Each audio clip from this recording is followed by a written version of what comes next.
What's up, LinkedIn slash YouTube? I'm gonna make a quick video after just waking up a little bit. So let's see here. So I believe I've made a video about this on the past, but if you're a neurotypical or if you're not a neurotypical, one thing you need to realize about willpower is that it's a finite resource. So like an example is like today, like I've been doing 200 push-ups every day for 2 years straight.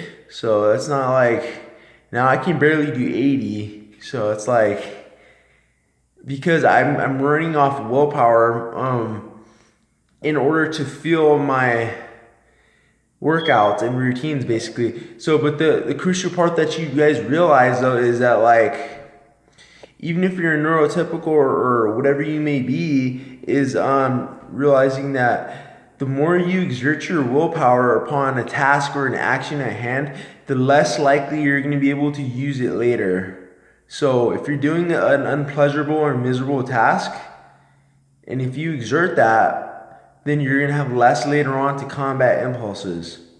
That's why if you just do something boring for 3 hours straight, then you're just going to want to do something fun after that. So just make sure you're obviously consciously aware of where you're using your willpower. I'm pretty sure I made a video about this on the past, but and then also make sure you're eating a lot of food. You need energy to kill dragons. So if you're not eating enough food, then don't expect to kill any dragons.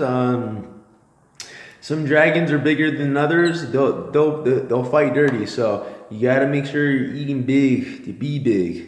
You know. What else? So yeah, guys. Like I said, it's pretty straightforward. The more you use your willpower, the more likely you are to lose it throughout the day. So if you're neurotypical, you get that dopamine to fuel you. If you don't, then it's harder more so than for others. So just be mindful of that and recognize that willpower is a brain chemical like everything else. It's not this immaterial thing that just happens. It's a brain chemical, okay? The human brain runs off chemicals like dopamine, non-epinephrine, acetylcholine, serotonin, endorphins. We run off these chemicals. So just make sure if you're not getting a good enough diet, then you're not getting enough chemicals. So just remember that, guys. If you have any questions, comments below. If you have any questions or comments, leave them down in the comment section below. Thank you, LinkedIn, YouTube.